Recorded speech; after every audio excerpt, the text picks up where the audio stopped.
कक्षा 8 इतिहास। महाराष्ट्र के एक गांव में रहने वाले ब्राह्मण विष्णु भट्ट गोडसे द्वारा लिखित पुस्तक माझा प्रवास। सीताराम पांडे 1812 में बंगाल नेटिव आर्मी में सिपाही के तौर पर भर्ती किया गया। 48 साल नौकरी की और 1860 में सेवानिवृत्त हुए। बगावत को दबाने में सीताराम ने अंग्रेज़ों की मदद की, हालांकि उनका बेटा भी विद्रोहियों के साथ था। अंग्रेज़ों ने उसे सीताराम की आंखों के सामने ही मार डाला।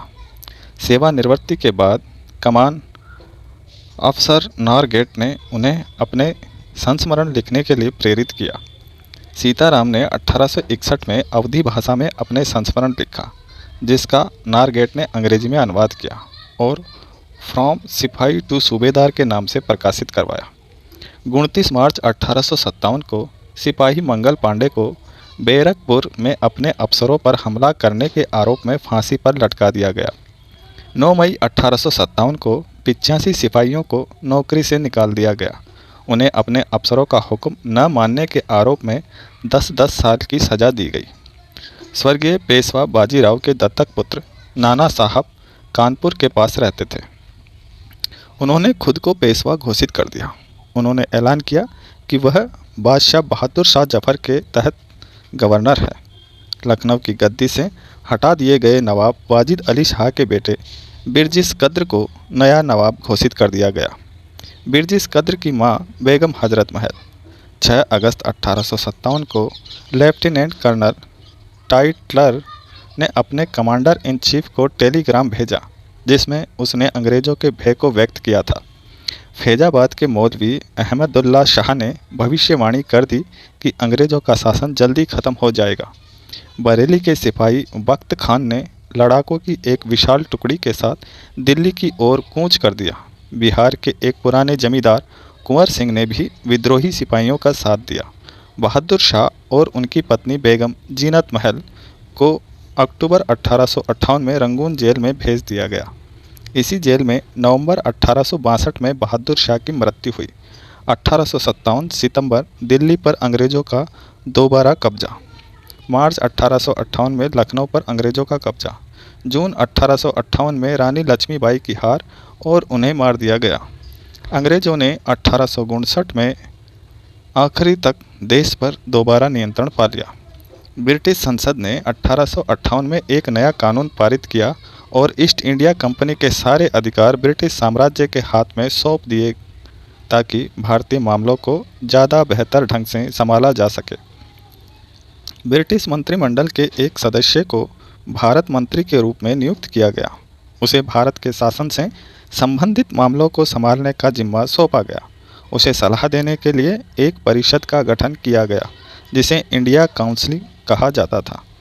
भारत के गवर्नर जनरल को वाइसराय का ओहदा दिया गया। इस प्रकार उसे इंग्लैंड के राजा या रानी का निजी प्रतिनिधि घोषित कर दिया गया। जब 1857 में भारत में विद्रोह फैला, उसी समय चीन के दक्षिणी भागों में भी एक विशाल जन विद्रोह पैदा हो रहा था। ये विद्रोह 1850 में शुरू हुआ और 1860 के मध्य में जाकर ख़त्म हुआ। होंग जिकुआंग के नेतृत्व में हजारों मेहनत कश गरीब लोगों ने परम शांति के स्वर्गीय साम्राज्य की स्थापना के लिए लड़ाई लड़ी। इस विद्रोह को ताइपिंग विद्रोह के नाम से जाना जाता है। हांग जी कुआंग ने धर्मांतरण करके ईसाई धर्म अपना लिया था और वह कन्फ्यूशियसवाद और बौद्ध आदि परंपरागत चीनी धर्मों के खिलाफ थे। ताइपिंग के विद्रोही एक ऐसे साम्राज्य की स्थापना करना चाहते थे जहां ईसाई धर्म को माना जाएगा, जहां किसी के पास निजी संपत्ति नहीं होगी, जहां सामाजिक वर्गों और स्त्री पुरुष के बीच कोई भेद नहीं होगा, जहां अफीम, तंबाकू, शराब के सेवन तथा जुए, वेश्यावृत्ति और गुलामी पर पाबंदी होगी। चीन में तैनात अंग्रेज और फ्रांसीसी सेनाओं ने ताइपिंग विद्रोह को दबाने के लिए किंग साम्राज्य के बादशाह को काफ़ी मदद दी। जब अंग्रेज़ों ने स्थानीय राजाओं को हरा दिया और शासन के नए केंद्र पैदा हुए, तो क्षेत्रीय सत्ता के पुराने केंद्र भी ढह गए। इस प्रक्रिया को विशहरीकरण कहा जाता है। मछलीपट्टनम, सूरत और श्रीरंगपट्टनम जैसे शहरों का 19वीं सदी में काफ़ी ज़्यादा विशहरीकरण हुआ। 20वीं सदी की शुरुआत में केवल 11% लोग शहरों में रहते थे। बम्बई, बंगाल व मद्रास तीन प्रेसिडेंसी सूरत, मद्रास और कलकत्ता में स्थित ईस्ट इंडिया कंपनी की फैक्ट्रियों, व्यापारिक चौकियों को ध्यान में रखकर बनाई गई थी। दिल्ली 1000 साल से भी ज़्यादा समय तक राजधानी रह चुका है। यमुना नदी के बाएं किनारे पर लगभग 60 वर्ग मील के छोटे से क्षेत्रफल में कम से कम 14 राजधानियां अलग अलग समय पर बसाई गई। दिल्ली घूमने पर वर्तमान में इन राजधानियों के अवशेष देखे जा सकते हैं। 12वीं से 17वीं शताब्दी के बीच बसाए गए राजधानी शहर सबसे महत्वपूर्ण थे। इन राजधानियों में सबसे शानदार राजधानी शाहजहां ने बसाई थी। शाहजहानाबाद की स्थापना 1639 में शुरू हुई। इसके भीतर एक किला महल और बगल में सटा शहर था। लाल पत्थर से बने लाल किले में महल परिसर बनाया गया था। इसके पश्चिम की ओर 14 दरवाज़ों वाला पुराना शहर था। चांदनी चौक और फैज बाजार की मुख्य सड़कें इतनी चौड़ी थी कि वहां से शाही यात्राएं आसानी से निकल सकती थीं। चांदनी चौक के बीचों बीच नहर थी। घने मोहल्लों और दर्जनों बाजारों से घिरी जामा मस्जिद भारत की सबसे विशाल और भव्य मस्जिदों में से एक थी। उस समय पूरे शहर में इस मस्जिद से ऊंचा कोई स्थान नहीं था। शाहजहां के समय सूफी संस्कृति का भी एक अहम केंद्र हुआ करती थी। यहाँ कहीं दरगाह, खानकाह और ईदगाह थी। मीर तकी मीर ने कहा था, दिल्ली की सड़कें महज सड़कें नहीं हैं, वे तो किसी चित्रकार की एल्बम के पन्ने हैं। 1739 तक दिल्ली नादिर शाह के हाथों तबाही और लूट खसोट का सामना कर चुकी थी। शहर के पतन पर दुख भरे लहजे में 18वीं सदी के उर्दू शायर मीर तकी मीर कहते हैं कि दिल्ली जो एक शहर था, आलम में इंतखाब हमें रहने वाले हैं उसी उजड़े दयार के। 1803 में अंग्रेज़ों ने मराठों को हराकर दिल्ली पर नियंत्रण हासिल कर लिया था। 1911 में नई दिल्ली का बनना शुरू हुआ, जब दिल्ली ब्रिटिश भारत की राजधानी बन गई। 1857 से पहले भारतीय लोग काले इलाकों में और अंग्रेज़ लोग गोरे इलाकों में रहते थे। दिल्ली में अंग्रेज़ भी पुराने शहर के भीतर अमीर हिंदुस्तानियों के साथ ही रहा करते थे। वे भी उर्दू, फारसी संस्कृति व शायरी का मज़ा लेते थे और स्थानीय त्योहारों में हिस्सेदारी करते थे। 1824 में दिल्ली कॉलेज की स्थापना हुई, जिसकी शुरुआत 18वीं सदी में मदरसे के रूप में हुई थी। इस संस्था ने विज्ञान और मानव शास्त्र के क्षेत्र में एक नए युग का सूत्रपात कर दिया। यहाँ मुख्य रूप से उर्दू भाषा में काम होता था। बहुत सारे लोग 1830 से 1857 की अवधि को दिल्ली पुनर्जागरण काल बताते हैं। गुल फरोशान, फूलों का त्यौहार। पुनर्जागरण का शाब्दिक अर्थ होता है कला और ज्ञान का पुनर्जन्म। ये शब्द ऐसे दौर के लिए इस्तेमाल होता है जब बहुत बड़े पैमाने पर रचनात्मक गतिविधियां होती है। गालिब के अनुसार दिल्ली के बाग, मैदान और मस्जिदें 1857 की क्रांति के बाद तोड़ दिए गए, जबकि मंदिरों को नहीं तोड़ा गया। खास तौर से मस्जिदों को या तो नष्ट कर दिया गया या उन्हें अन्य कामों के लिए इस्तेमाल किया जाने लगा। जीनत अल मस्जिद को एक बेकरी में तब्दील कर दिया गया। जामा मस्जिद में 5 साल तक किसी को नमाज की इजाज़त नहीं मिली। रेलवे की स्थापना करने और शहर को 4 दीवारी से बाहर फैलाने के लिए 1870 के दशक में शाहजहानाबाद की पश्चिमी दीवारों को तोड़ दिया गया। अंग्रेज उत्तर की तरफ विकसित हुए, विशाल सिविल लाइन्स इलाके में रहने लगे।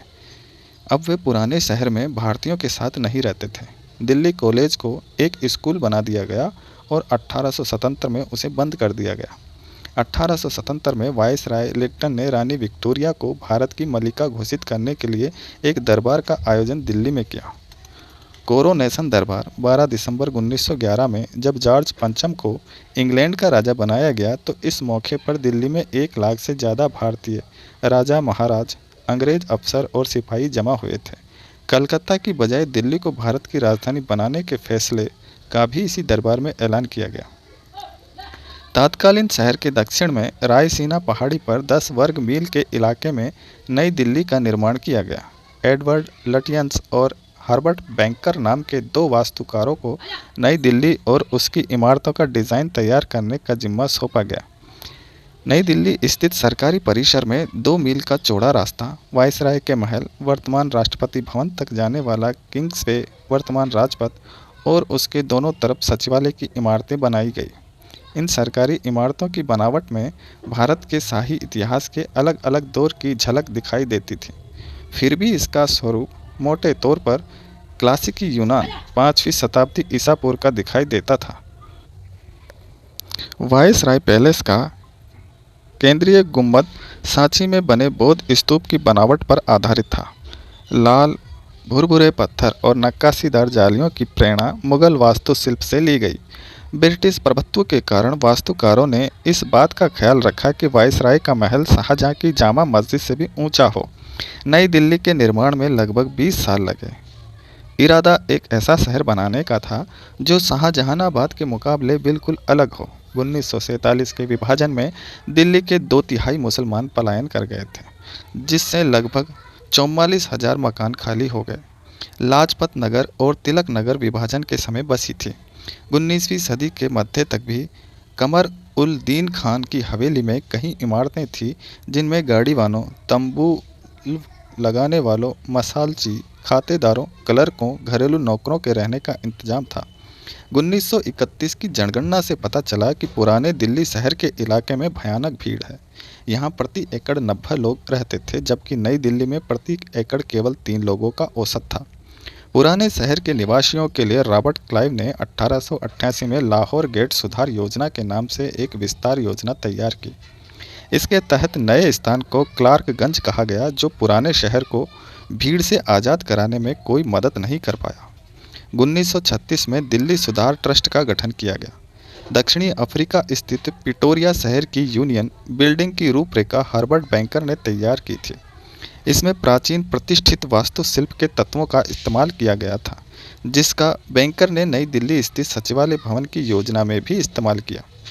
यूनियन बिल्डिंग भी नई दिल्ली स्थित सचिवालय भवन की तरह एक पहाड़ी पर स्थित थी। 1890 के दशक की शुरुआत में हर्बर्ट बैंकर नाम का एक युवा अंग्रेज वास्तुकार काम की तलाश में दक्षिणी अफ्रीका पहुंचा।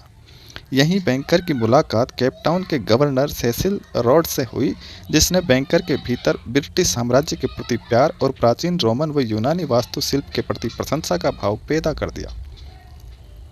1850 के दशक से जब ब्रिटेन का लोहा और इस्पात उद्योग भी पनपने लगा, तो ब्रिटेन दुनिया का कारखाना कहलाने लगा। 1750 के आसपास भारतीय कपड़े अपनी गुणवत्ता और बारीक कारीगरी के कारण पूरी दुनिया में कपड़ा उत्पादन में प्रथम स्थान पर था। दक्षिणी पूर्वी एशिया, जावा, सुमात्रा, पेनांग तथा पश्चिम व मध्य एशिया में इन कपड़ों का भारी व्यापार था। 16वीं सदी में यूरोप की व्यापारिक कंपनियां यूरोप में बेचने के लिए भारतीय कपड़े खरीदने लगी थीं। पटोला बुनाई सूरत, अहमदाबाद और पाटन में होती थी।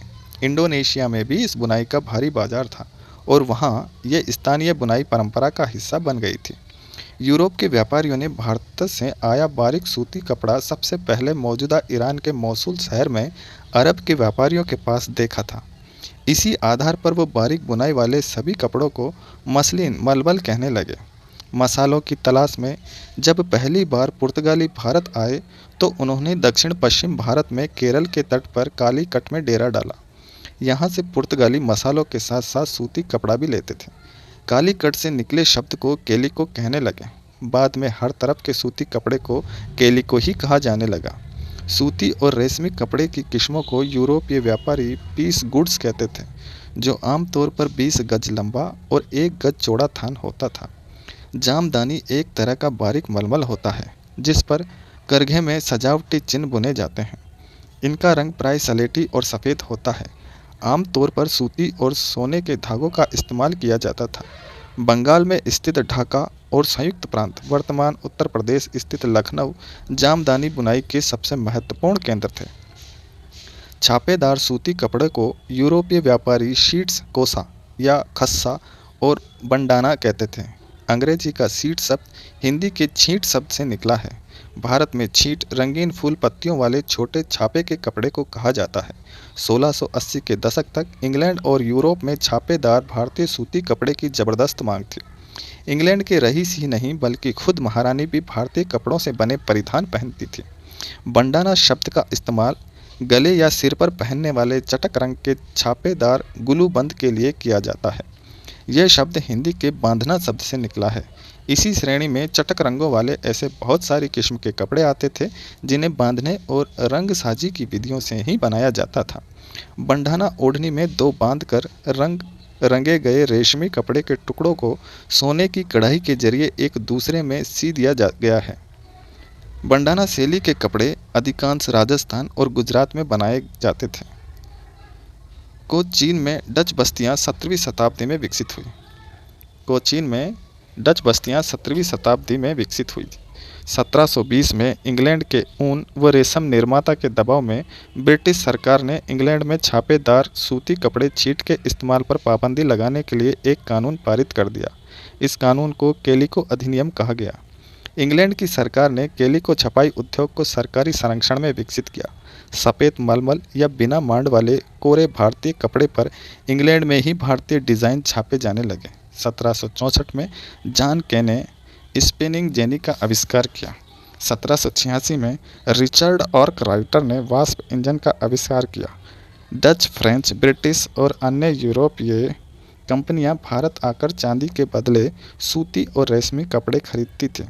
फारसी भाषा में गोदाम को ओरांग कहा जाता था। वहां बिक्री से पहले चीज़ों को जमा करके रखा जाता था। वर्कशॉप के लिए भी यही शब्द इस्तेमाल होता है। बंगाल के तांती, उत्तर भारत के जुलाहे या मोमीन, दक्षिणी भारत के साले व केलकोलार तथा देवांग समुदाय बुनकरी के लिए प्रसिद्ध थे।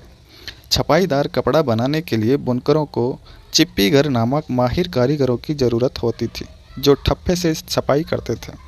खादी राष्ट्रवाद का प्रतीक बनी। 1931 में चरखे को भारतीय राष्ट्रीय कांग्रेस के तिरंगे झंडे की बीच वाली पट्टी में जगह मिली।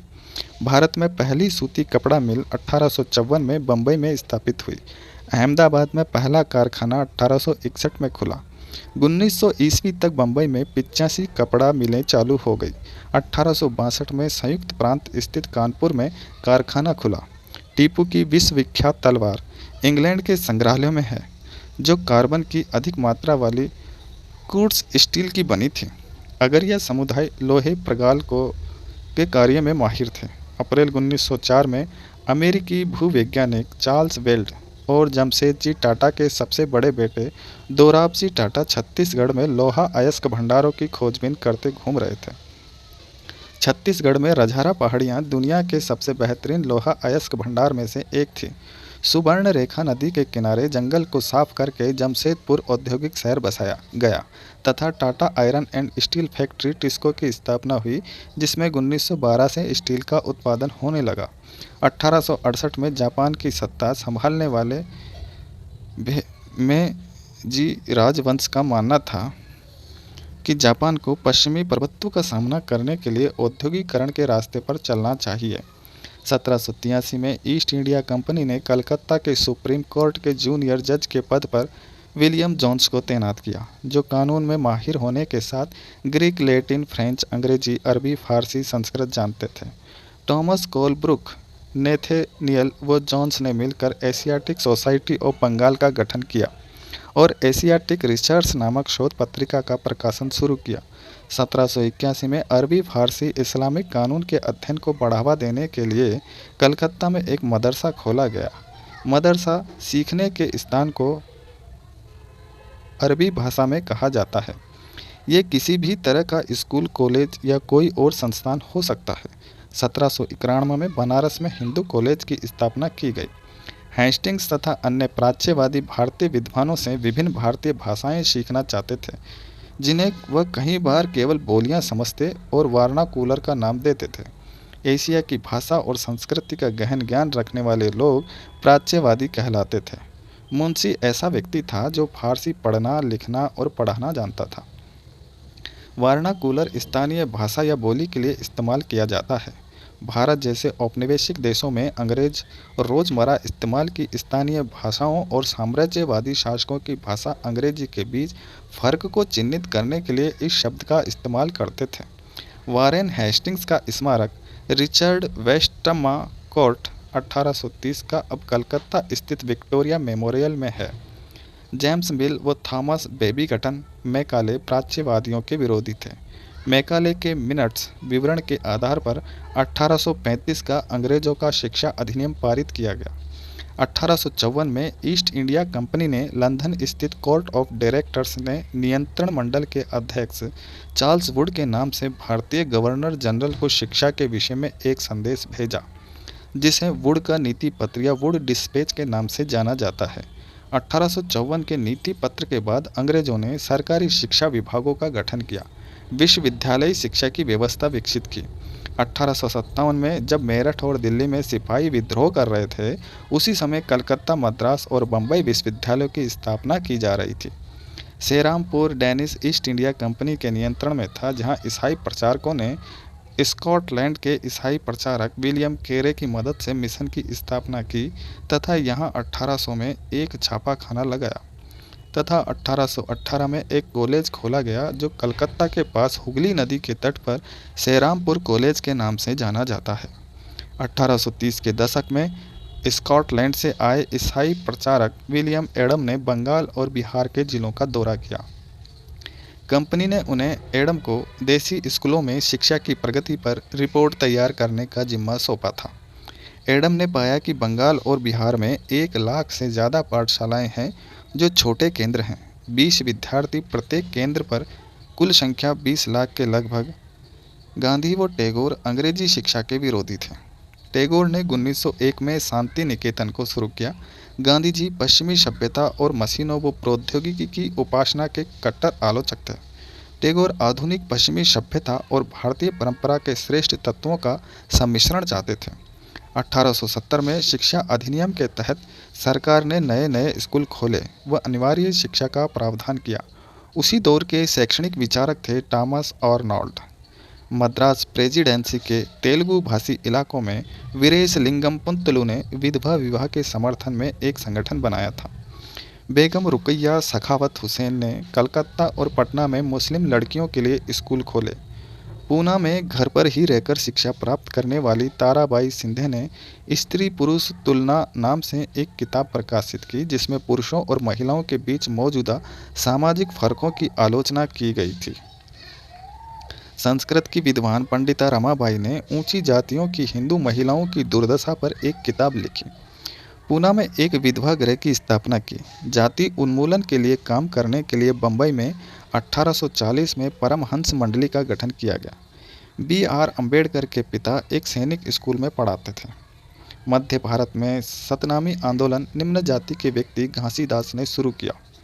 पूर्वी बंगाल में हरिदास ठाकुर के मतुआ पंथ ने निम्न जाति चंडाल काश्तकारों के बीच काम किया। केरल के एझावा निम्न जाति के श्री नारायण गुरु ने अपने लोगों के बीच एकता का आदर्श रखा।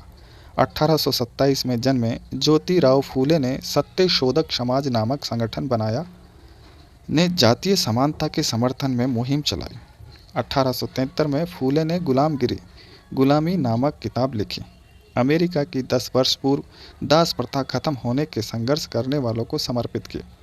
E.V. रामास्वामी नायकर दक्षिण के दलित नेता। अंबेडकर उच्च शिक्षा प्राप्त करके अमेरिका से 1919 में भारत लौटने के बाद समकालीन समाज में उच्च जातीय सत्ता संरचना पर काफ़ी लिखा। 1927 में अंबेडकर ने मंदिर प्रवेश आंदोलन शुरू किया। 1927 से 1935 के बीच अंबेडकर ने मंदिरों में प्रवेश के लिए ऐसे 3 आंदोलन चलाए। ब्रह्मो समाज की स्थापना 1830 में हुई, जिसमें केशव चंद्र सेन भी मुख्य नेताओं में से एक थे। 1820 में Henry Louis Vivian Derozio Calcutta का यंग बंगाल मूवमेंट। 1867 में बम्बई में स्थापित प्रार्थना समाज। 1864 में मद्रास चेन्नई में वेद समाज की स्थापना, जो ब्रह्मो समाज से प्रेरित था।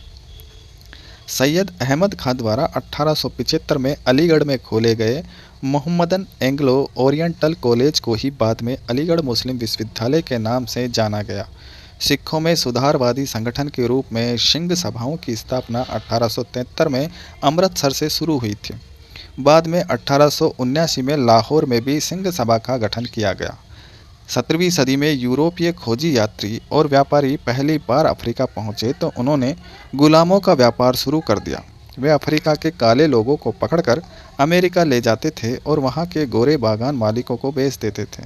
एक प्रचलित साम्राज्यवादी परंपरा मनोहारी भूदृश्यों को चित्रित करने की चित्रशैली में टॉमस डैनियल और उनके भतीजे विलियम डैनियल प्रसिद्ध चित्रकार रहे हैं।